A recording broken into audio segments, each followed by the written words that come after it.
welcome to the Path to Power podcast. Thank you for being here with me today. I am so excited about this interview.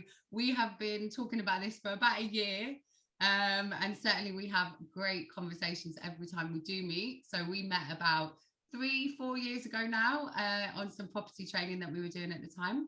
So Steve is a property investor, YouTube presenter, an aspiring and inspiring communicator and speaker. And yeah, just, you know, for me, Steve, we've talked about it, but you're also in a relationship which you've been in for 13 years now. It's happy, it's thriving, it's healthy. You know, I'm sure you guys have your challenges and so on, but yeah, want to touch on that and interrogate you a little bit on that one as well. So first of all, where would you say your journey began in terms of finding yourself and going on that kind of that process of learning who you are in order to become what you are now, which I think is somebody who really inspires others because of the authentic way in which you carry yourself and the success that you have? Wow. First of all, fantastic introduction. Thank you very much for that. And secondly, I guess it's a bit of a difficult one, really, because in some ways, and I have to be careful how I word this and be sensitive to certain people, but this, for me, I believe, was a journey that actually started in childhood, started many, many years ago. However, you know, as you know, certain things are maybe said to you in your childhood, and they are perhaps said by people that you hold in high regard. So therefore, what they may speak to you tends to have a lot of gravity, carry a lot of weight. And if you were to misinterpret perhaps something at which they said to you, that could actually have a detrimental effect, or more importantly, stunt potential growth. So the reason why I say that is because I actually believe, upon reflection, you know, the journey started in childhood, in adolescence, but certain things were said to me at certain points in time which have actually stunted me. And one of the things that people have said many, many times throughout my lifetime is the phrase, you're weird, you are weird. And then, you know, when you may be expressing your thoughts, your feelings, your sentiments, and they seem to differ from those people around you, and they quickly put you in a box and say you're weird, that can actually stop you feeding into and exploring those emotions, feelings, and ultimately what has manifested or turned out to be a journey in itself. So in some ways, you know, small progressions in adolescence, but you know, as you start to grow, as I'm sure you're well aware of, you gain and find yourself in your own personal power, and you really then start to accept your journey for what it is, irrespective of what people around you may or may not say. Even though as you're older, people tend to be more sensitive, and your ability to compute is better as well. So yeah, I guess it's always been there, but certainly in more recent years, it's something I've been actively exploring, as I know you have as well. And what would you say are the things that specifically stuck with you? So obviously you mentioned the phrase "you're weird," and for a child, or certainly in our adolescent years, that's the last thing we want to be, is stand out from the crowd, right? And so that can really stunt our creativity and our voice, our authentic voice. So what would you say you've done in order to go on that journey of healing around that? And then was there anything else that's come up for you as well? Wow. Well, the first one is obviously acceptance. You know, a lot of us do sort of motivational books, inspiring talks, and different bits and pieces. And one of the things when you do this kind of stuff is that you realise, especially when you listen to a guy called Les Brown, who I'm sure you're familiar with, he actually talks about your unique mix of stuff, so to speak, and it's your sort of individuality, your mix, your makeup that actually makes you not special, because we're all special, but it makes you you, and it's you being you that allows you to bring your best contribution to this world. Mm, for sure.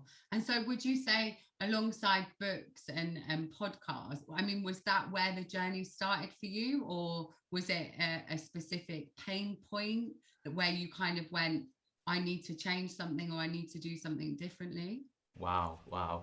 That's the way you asked that literally is brought a tear to my eyes, because I don't know whether we've spoke about this in the past, but if we were to go back to a certain point in my life where, let's say, I think I was around 19 years old, there was a few things that kind of happened in quick succession that I didn't necessarily deal with at the time, that later, now upon reflection, I'm able to see kind of manifested themselves and, you know, presented themselves in me feeding into a lot of negativity. So therefore, post, you know, certain events at around 19 years old, I found myself, you know, with extreme anxiety, debilitating anxiety, depression, you name it, and being in a situation that I think a lot of people can often find themselves in, and that is where they're contemplating a permanent decision in a temporary state of mind.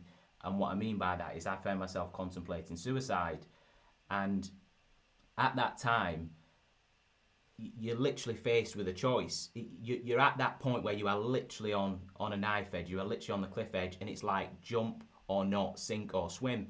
And you realise when you're faced with that you must, in that moment, make a choice. Fortunately for me, I made a choice not to jump, and it was actually to live. And I actually remember one day in particular, I was driving back from, I can't remember whether it was work or something like that at the time, and I was heading home, and quite often I'd find myself in tears in the car for no reason. And I believe it was because I was contemplating what I was about to do. But either way, I made a decision not to.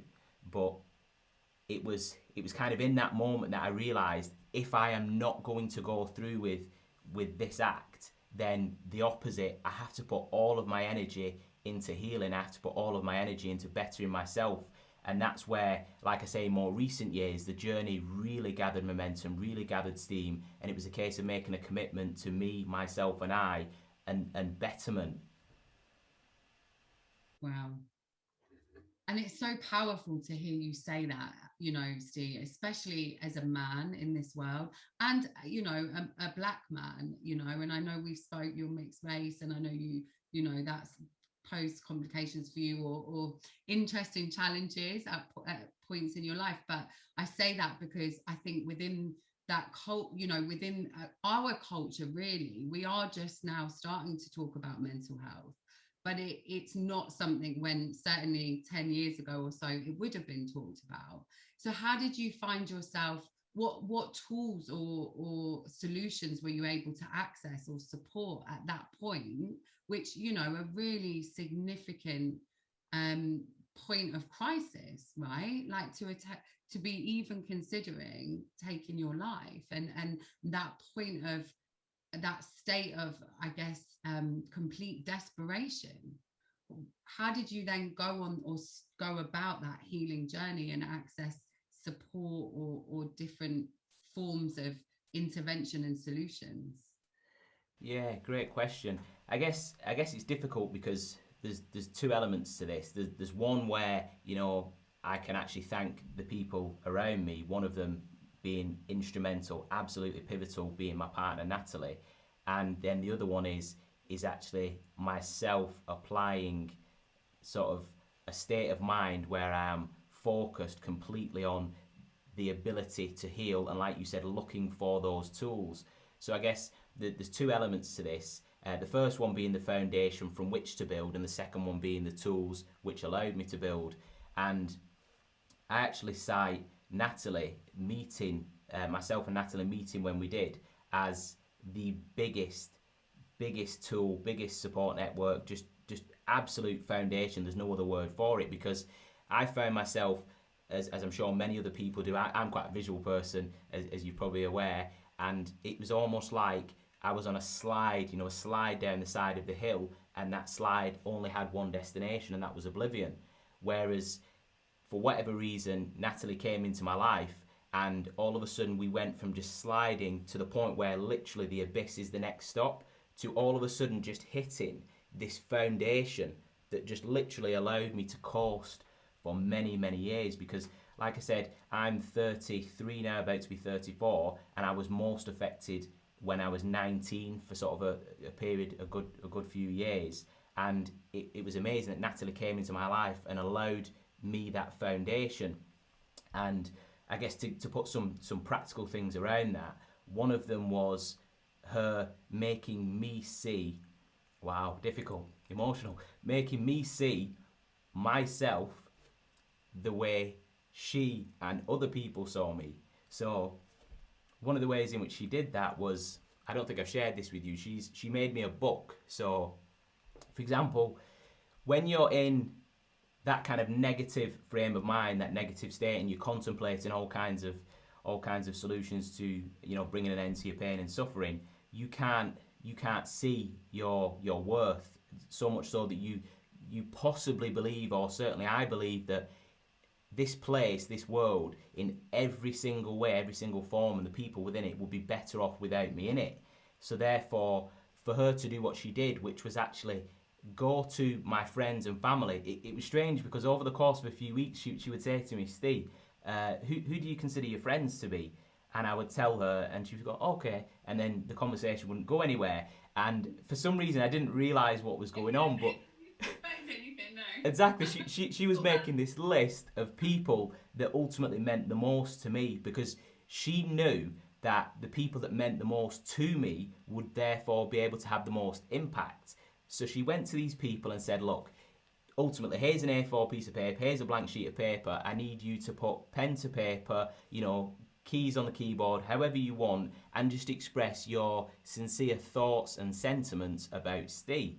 And she basically compiled these sentiments that people put together. There's probably about 20 people, and she presented them in this nice book, all colourful, this, that and the other. And she gave me this on Christmas Day, and still to this point I refer to this as the greatest gift I've ever received. And I opened this book on Christmas Day, and there's a picture of me on the front, so I'm thinking, okay, this is strange, what is this? But then I opened a couple more pages and realised that what had happened, you know, people had put their sentiments to paper about me. And at the time, I actually lived with my nan, and this was at a time where literally, you know, she was actually, now I think of it, she was actually another part of my foundation, allowed me to just rest without worrying about paying bills, this, that and the other. I had somewhere solid. And I always thought that at that time, with me being so much in the pits of despair and depression, that I was a burden to her, because she's an older lady, she's worked all her life, she's retired now, she's got a comfortable life. And then you have this early 20-something-year-old man with his sort of negativity, thoughts, feelings, demeanour, somebody that's just constantly breaking down into tears around the house. And just to go back to the book, I opened this book, and I think my nan's was the first one, and I was reading the first paragraph, got to the second paragraph, and it said, you have been a comfort to me since her partner died, my granddad, and I have been a blessing to her. And I literally started streaming tears and did not stop for 3 hours on Christmas Day when she gave me this gift. But the reason for sharing that is it's things like that that don't necessarily cost a whole lot that allowed me to shift my perception. And like I said, initially just coast before I could then to go on and find different tools like counselling, podcasts, audiobooks, mindset stuff, the practical tools that built on that foundation. So I know that's a long answer, but that's the mix. That is brilliant. That is brilliant. And I have to ask, you know, because given that you met Natty at such a point of lowness, how have you guys, I mean, and look at you both now, you run a property empire together, you're incredibly successful, happy, and I know she's extremely creative and passionate and gifted in lots of different talents. How did you go from that, which, you know, and I'll share honestly, you know, the first thing that comes to mind is like, well, I know I've been in situations possibly with men in a similar situation where I've then gone in and tried to fix something, and it's become quite codependent. Now, I assume, Natty, obviously there was an aspect of that, but also she accepted you. You know, what I heard from you is she accepted you as you were and loved on you. And that's the most important thing that any of us can do, right? So she accepted you where you are at. But how do you think in your relationship then you've gone from that point together to where you are now? Wow. Just elaborate on that if you don't mind. Yeah. So for, like I said, I guess because you were at such a low point, how did you avoid both of you becoming sort of so dependent on each other that you relied on each other for your happiness and your sense of wholeness? Does that make sense? Because I think when we meet somebody and we're both maybe, you know, and there's that lower vibration because of where we're at in terms of our sense of self-worth, that can actually be quite catastrophic. And I know for me, in my toxic relationships, it has been both because of my lack of sense of self-worth and the other person's, and how that's then drawn us together, right? But obviously you and Natty have not done that. What you've said is you've gone from being on the bottom rung of that slide or that pit, and you've come up together, but you have a healthy dynamic. There's not, you know, you don't strike me, Steve, and I know from our conversations, as somebody where there's oh, Natalie is my everything and my happiness, and I go to her to feel my sense of self-worth. So how have you developed as you, and Natty developed as she, in your own identities? Does that make sense? Yeah, definitely. Well, first of all, like you said, there is acceptance of the person as they are, which very much so Natalie accepted me for who I was at that time without any expectations. But then equally, I guess there's an element of you treat people as though they are their potential, if that makes sense. Yeah. So I guess this is something that I've always done, but I've realised that maybe I've done it from another perspective because my self-worth was low. But with Natty, like I said, it was acceptance of who I was, but treating me as though I was my potential. But equally, I guess, you know, when what do they talk about? You know, magnets and different charges and energies and frequencies and vibrations, you are going to affect those around you. So therefore, Natalie accepting me encouraged me to accept who she was, warts and all, with zero expectation. But equally, then to treat her as though she is her potential. And I found that this is extremely healthy because, like I said, we've both got this solid foundation, and that solid foundation is seated in love and no expectation, but equally we treat each other as though we are our full potential. And therefore, I guess as a result, Natalie has literally always been my biggest champion, and I only hope that I have been hers. Yeah, beautiful. Wow, Steve, thank you so much for sharing that. And yeah, congratulations, because I think to, you know, 13 years together, and to go on that journey together, and have that, just that complete understanding of accepting each other, but also championing, can't say that word, each other's potential, and getting to where you guys are now. You know, yes, there's no such thing as perfect, and we know that. What are the challenges that you think along the way in order to sustain that relationship and for it to be healthy and thriving? What would you say you certainly for you know, for you have been challenges, or has been challenging in that relationship? Is there anything that you've had to work through? You know, you mentioned being in counselling. Was there anything that the relationship, or that was brought into the relationship, that you've then had to work through?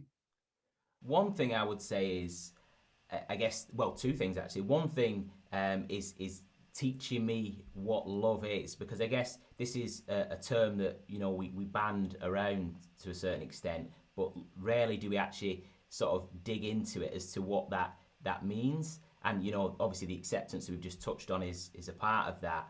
And then what was the other? There was another element that I wanted to put to that, because you mentioned in particular a challenge. Oh, for example, there we go, there's a challenge. So you mentioned a challenge, and that was, for me, it was, I'm not sure where this came from, but, well, I've got an idea, actually, we can touch on that if you like, but abandonment, like, for some reason, I felt that if we had, in the early days, certainly, if we had friction within the relationship, that any time when maybe we had a discussion, an argument, a disagreement, whatever you want to refer to it as, I always felt though all of a sudden we were in a courtroom and we were debating whether the relationship would continue. The relationship was always on the line in any argument. Whereas Natalie was quick to bring to my attention that, look, just because we have a disagreement doesn't mean that the relationship is on the line. So we would have an argument, and maybe, you know, I was somewhat childish, certainly in my early 20s, still becoming a man. And, and I would maybe, you know, going inside my cave, as Women Are From Venus, Men Are From Mars, the book would refer to. I would go into my cave as a man, but I wouldn't expect to come back out of that cave and she be there. So she had to teach me that part, that I wouldn't be abandoned. And just to kind of touch on where I believe that may have come from, and I'm still doing work on this as we speak, that when I was around 19 and I mentioned certain things happening in quick succession, one of them was my stepdad passing away, the person that had been there and supported me for so many years, as my biological father was overseas in the Marine Corps, the military. So he was a foundation, he was a cornerstone for me, as well as the family home that I grew up in. We had to actually move out of there at quite quick notice. And then after that, I actually had my mother move away to Spain, and I'd never been without my mother in my entire life. So I'd lost, my father and friend, I'd lost my family home, and also lost my mother who'd moved out to Spain. Although I hadn't lost her, it felt as though I'd lost her. And the one that I actually overlooked was the first one was actually my sister. She got pregnant quite a young age and moved out of the family home. So I had these 4 things happen at sort of 18, 19 years old that, although they are perfectly logical, reasonable things, for whatever reason I was irrational about those, and I'd been abandoned by all these people. So therefore, I think that manifested itself within the relationship with Natalie and I, where we were having an argument, somebody's going to leave me again, so I'll retract into my cave, I'll put my defence mechanism and barriers up, and I'm a one-man island all of a sudden. So that's probably one of the contributing factors. No, that's brilliant, Steve. That is brilliant. And I can certainly relate to that, the abandonment and the internalized messages, that we make that mean. And for me, it happened at a much earlier age. And so, it's been harder to dig up what I made it mean at that little girl stage, And I know we spoke about inner child work and kind of doing that work. And you mentioned you're still doing some work around abandonment. What does that look like for you now? How what is the work that you do, and how are you intentional about that?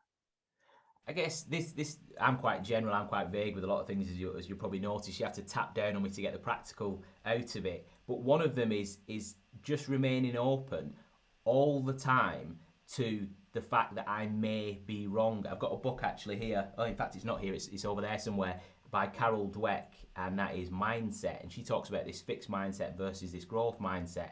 And I constantly remind myself that what I feel, what I think, what I know may not be so. So therefore, just always remain open, irrespective of how concrete something may seem. Just always remain open to the fact that there could be an alternative, there could be a layer that's undiscovered or unexplored. So just constantly remaining open. I love that. What I think I know may not always be so. What a strapline.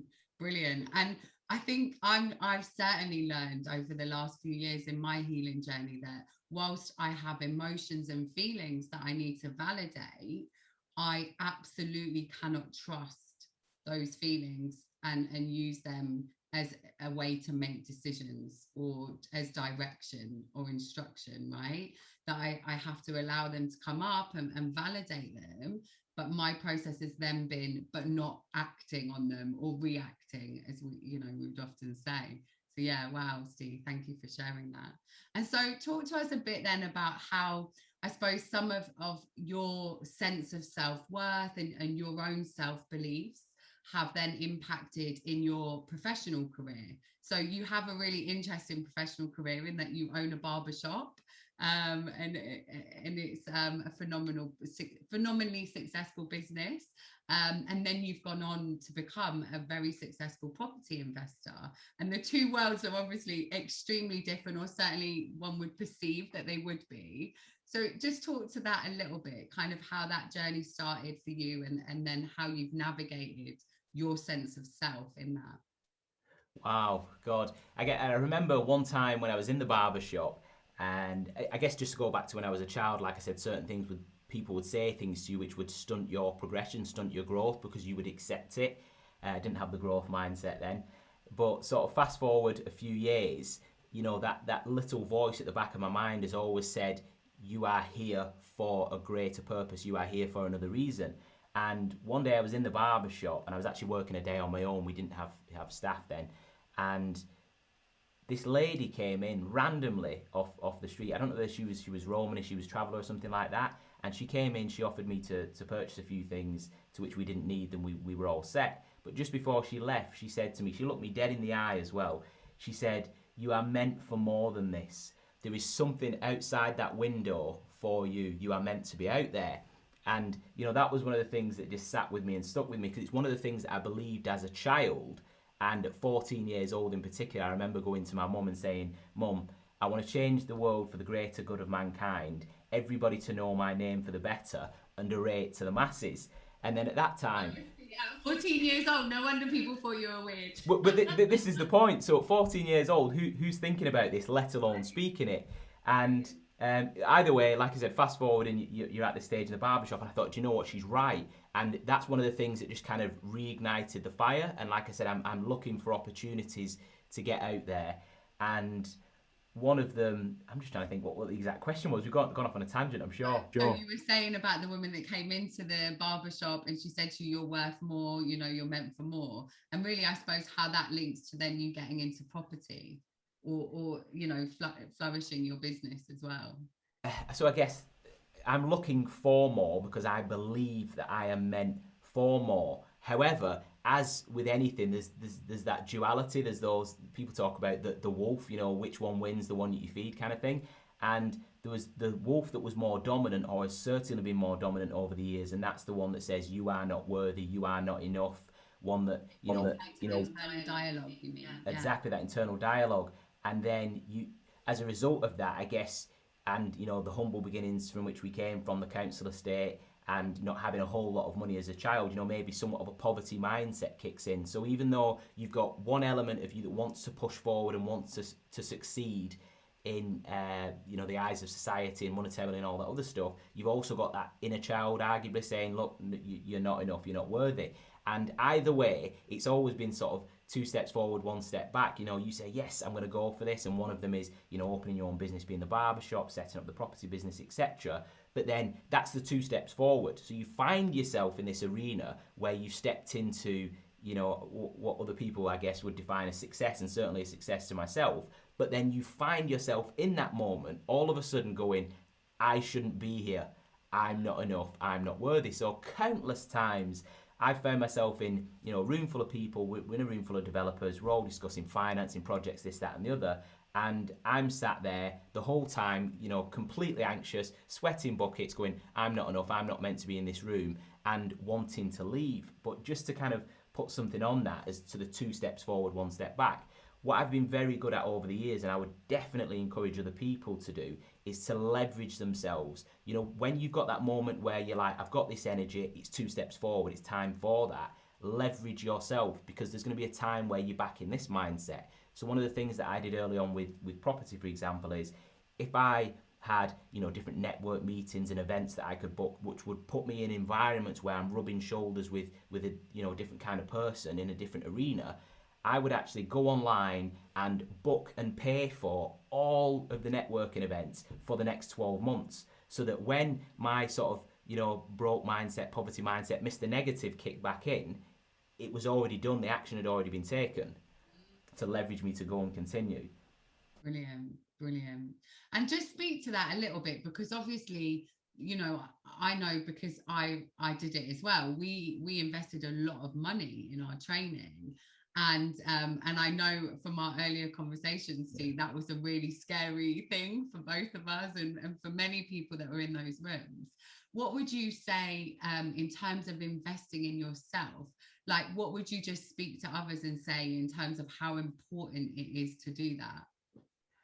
I honestly don't think there is anything more important than that. And it's a cliche quote that we do hear a lot. You'll probably see it on Instagram and things like that. And it talks about the investment in yourself is the one that will always pay the greatest dividend. But it may sound cliche, but it is absolutely true in every aspect, because it just couldn't be more true. Obviously, I'm going to stay open to challenging that, like we said, stay with the open mindset. But literally, even if it's money, if it's time, genuinely, it's kind of like I view people as snakes almost, but not in the negative sense, in the sense that we have this skin that we can shed. And when you invest in yourself, whether it be a course or whether it be, you know, something that's not paid, it's just time, putting it into conversations, understanding other people, etc. You literally, I'm again a visual person, you feel as though you see that skin shedding, and that is the sort of next evolution, you know, the next evolution of the self. Brilliant. Great stuff, Steve. And I'm so glad that you've now launched your own YouTube channel to share some of this stuff, because your story is incredible, your journey is incredible, and you are so inspiring. And I've always said this about you, Steve. It's not just the external success, you know, it's your character, your integrity as a person, and that really came through the first time we met, and you've significantly supported me over various challenges over the years, and still continue to be like, Dom, get your butt in gear, what you doing, what's going on with this, what you doing. And I think, you know, how blessed are we that we get to be surrounded by voices that speak life into us. Like, that's exactly what Natty did when she gave you that book, you know, the power of words, you know, to speak life or to speak death. And so I love that, you know, yeah, you're really pushing yourself as a speaker, and obviously on your YouTube channel. So just speak to us a little bit about kind of the content on your YouTube channel, and what's brought you to that point where you now are thinking, I have a message to share now. Well, I guess despite being 14 years old and I guess knowing or realising something that my later self would come to realise as true, because arguably I said I would orate to the masses, and you know, you could argue that I've done that from around the seat of the barber chair and now on the YouTube channel. But I believe that every single one of us, and again it may sound cliche, but we are here for a reason, and that reason we get to decide. And if you think about this from I'm not going to go down the whole meaning of life route on this one, because we would be here forever, but if you look at time and evolution, you know, we have continued to evolve, and I can't help but feel that on some level we are all here to contribute. We are here to add to this melting pot of evolution. And you know, you and I stand here today with, you know, our levels of knowledge or acumen, whether it comes from books, encounters with other people, conversation, etc., and even the technology that we're speaking on now, and that is on the shoulders of somebody else's work. So the quote is, you know, we stand on the shoulders of giants. And I would hate to be somebody that is standing. We've been gifted. We've truly been blessed and gifted this opportunity, this platform and this medium to do something constructive, to add and contribute back, but then to not do it. Somebody else has done the work for us. So I feel it is incumbent upon us to actually add to that. And that's where the YouTube comes in. In some ways, I only wish I did it years ago, because I'm far from the finished article. I know we're constantly working on ourselves, but I would have loved to have actually done this channel in the depths of despair and really show people the most vulnerable and pure side of me and the journey and development. Whereas I guess all I can do now is go from where I'm at and kind of reflect back on some of the experiences I've had. And that's what it's about, ultimately just taking my experiences, my learnings, and showing them as an example to others. Hopefully we can extract some practical teachings and learnings. And then I massively admire what it is that you're doing here, because in actual fact this will take on, you know, a form of what it is that we're doing, and we're going to get other people on, because you've got 8 billion people on the planet, every single one of those people with a story, whether they realise it or not, and every single one of those people with something that they can contribute to the evolution and development of the next generation. Absolutely. And I love that phrase, you know, there's a message in our mess. And I think absolutely, like you say, I often think, oh man, I wish I'd have started doing videos when I was like, especially even I've gone on a fitness journey, as you know, and well, I say a health journey, a holistic health journey. And I would like, and again, trying to articulate to people how significant that's been in terms of the challenges along the way, and you know, the 2 steps forward, 1 step back, all of that. Because for any of us trying to grow and develop and evolve, you know, a coach of mine once said it, when you're pushing up that hill, you're facing more and more resistance the further up you go. And that's the reality of it, isn't it? And I think so many of us give up, and that voice inside, you know, that wolf inside, I believe the enemy, you know, I have a strong faith.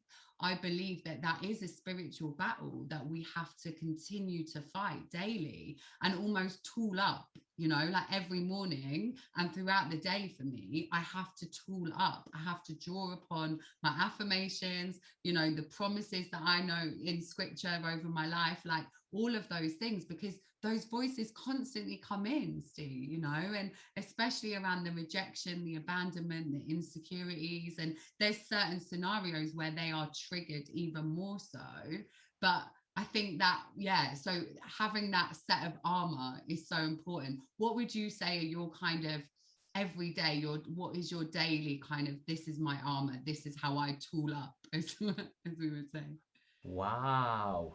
God, do you know what, that's interesting, because you get so used to doing things that it becomes a habit. And I guess just with you asking that question, I've realized that, I guess to an extent, maybe I've ascended from the conscious learner of putting my armor on, as it were, to being the unconscious one, to where I put my armor on every day. So now I actually need to reflect and ask, but how great myself, is that, though, that you can get to that point? Because what was your armor that got you to that point then, you know, from wow, thoughts of wanting to end your life to then that being a complete subconscious now, that you're already armored up, you know, so when those fearful thoughts come in, you just don't even acknowledge them. What would you say were the tools that you used, or was it a daily practice, or do you think it's been like very much gradual? What would you say? 100%, yeah, definitely a daily practice. From the smallest things. Once upon a time, you'll find this on the internet somewhere. Denzel Washington says, when you go to sleep, put your slippers under the bed, so that the first time you get up in the morning, you have to get on your knees to get them. Ultimately, put yourself on your knees to give thanks, to give gratitude. So as much as well, so he believes in that surrender. Yeah, exactly. As much as I'm not necessarily that person, or maybe I've not just yet realized, but I would literally put myself daily on my knees, put my hands together and say thank you for this day. And one of the things I actually did before that was when my first 2 feet touched the floor, and I still do this to this day, and that's why I said it's more unconscious now.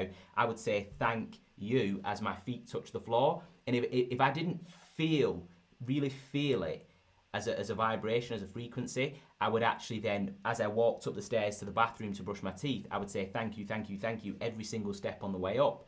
And we've not got time to go through the whole process because it's coming back to me now, but gratitude, obviously on my hands and knees, thank you as I was walking to the bathroom. I would sit in silence as I brushed my teeth and think about all the things that I was grateful for, blessed for, and things like that. So we had a whole cluster of sort of practical things like that. But sort of one of the things throughout the day, because I guess you're the strongest first thing in the morning when you put that armor on, but it gets worn down over the day, was to actually remain conscious, as I said, to, you know, that sort of growth mindset. And one of them was, if I was in a situation where, let's say I was extremely anxious, and one of the times when I was really affected was in the barbershop, for example. Somebody would glance over at me, and it was purely probably just to see when they would be up next, I don't know. But in my mind, I would say, that person just looked at me. And then I'd say, what are they looking at? Okay, is there something wrong with me? Something must be wrong with me. They noticed something about me. And all of a sudden spiral into this negativity to where I wanted the earth to open up and swallow me whole. But one of the practical tools was that when I started to notice that spiral kicking in, I would intercept it as early as possible and say, stop. Absolutely not. I'm not having this today. And it was almost that duality again, where it's two people having that conversation, those wolves battling against each other. Anyone knew what goes on in our Yeah, but it's that kind of stuff that, as much as you may sound from the outside as a crazy person, I encourage anybody that's in this state, to actually try and implement some of these things over a period of time and tell me if it doesn't improve you, if it doesn't contribute to your betterment. It may sound crazy, but try this stuff and then judge it for yourself. 100%. And you know, absolutely that not, you know, starting to notice when my anxiety, or I would say my anxious thoughts come in, or my insecure thoughts, and just cutting them off. You know, somebody said to me recently, just, Dom, speak to your inner child and say, thank you, honey, for that, but you can go sit over there now. Big Dom's got it, you know, and take over that little girl in me that wants to almost self-sabotage. Not that she wants to, but that's been her coping strategy, is you know, because of the pain that she experienced. But yeah, fascinating. Steve, thank you so much. And it's really sunny outside, and you've given us this time, and I'm very, very grateful to you today. So thank you so much. So where, if we want to check out your content on YouTube and just follow you generally in your journey, where can we find you? Yeah, definitely. Live Your Truth is what LYT stands for. So you can just search on Google, YouTube, Instagram, Facebook, you name it. Search The Lit Pod, LYT, Live Your Truth, the Live Your Truth pod and podcast. Podcast coming soon. We're mainly on video content at the moment. Whoop, whoop. I know I need to improve my video content game. All of mine's on the podcast, which is great, but I need to actually make sure it's also on the YouTube where it should be. But yeah, Steve, thank you so much. And thank you for continuing to be an inspiration to me and a friend and a incredible example to the world, you know, of what a man can be when you do the work and when you have the right attitude and the commitment to the consistency, because that is, you know, we've talked about that before, but that's absolutely what you do. So thank you so much. No, thank you very much. I guess I'll just close with saying this, that everything that you said to me then, apart from obviously me being male, I would literally just hold a mirror back up at you, because everything that you just shared, 100% my sentiment towards you. Thank you. Oh, I love you, Steve, so much. Thank you.